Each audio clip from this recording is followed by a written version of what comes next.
Hey people. So, got a question the other day that I think is a good question. Um, that I don't think is answered, talked about enough, and it's the concept of what happens if you're in the middle of a play and the bottom, the submissive, freaks out, and not just doesn't call red, doesn't just goes into a freak out mode. As the top, do you do? Okay, first and foremost, stay calm. Okay, if they're freaking out, you need to stay calm. Because if you start freaking out too, it's just going to be a cluster. What really you need to do is just stop everything, whatever you're doing. Okay, okay, always have a pair of safety shears around you somewhere if you've got them in any kind of bondage. I don't care if it's leather cuffs like the ones over there on the wall, rope, whatever. You got them in. I know these are bad. I got these handcuffs. Okay, I own a couple pair. These are found. These wouldn't, I wouldn't actually play with because he's got these little safety latches that, yeah, yeah. Have the key ready. Okay, always have the key where you can reach it quickly. Okay, safety shears, have your keys, whatever, because you need to be able to get them free quickly. I mean, as soon as you can. Because they're in the middle of a freak out. The more they're in some kind of bondage, the more they're going to be able to hurt themselves. You need to be able to get them out of that quickly. Okay, that's first. Get them out of it. Stop whatever you're doing. If you're doing needle play and they freak out, try to hold them down and get the needles out. If you're doing any kind of knife play where it's purposely meant to be have blood play, get that covered. You want to be able to get them in the most normal way you can as quickly as you can.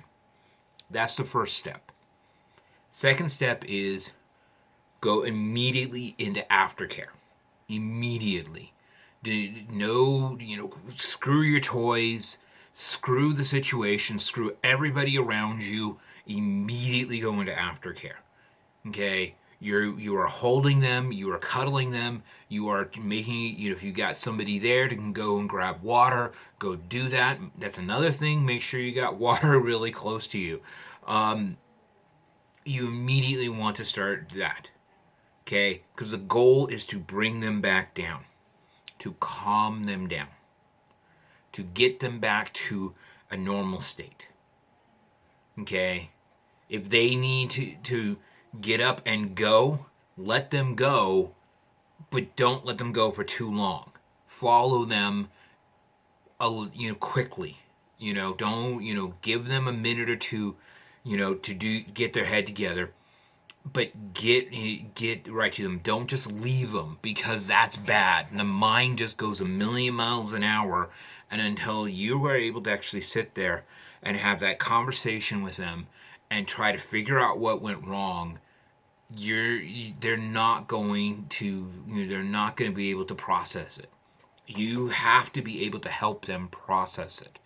You've got to keep in mind what we're doing is stuff that is not stuff that we normally do in the real world in any way, shape, or form. Okay?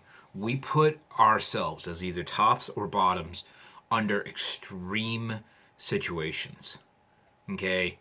Bondage can be extreme to, the littlest things. A little bit of a some, silk around the wrist could freak somebody out. Okay, a blindfold could freak somebody out. That you don't know. You do not know when you're walking into that situation. You have to be able to Maintain your mental position as the top or the dominant in that scene to help them get back to normal. Okay, this is what aftercare is, but it's vitally important when it comes to dealing with a situation where your submissive is freaking out. If you don't do that, you are potentially going to just screw that person up for a long period of time.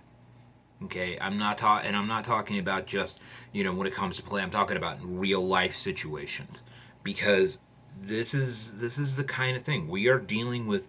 Dealing with not only a body, but we're dealing with the mind. When we put somebody in under that kind of stress, and we put somebody in that kind of position, there's a million and one reasons that this could happen.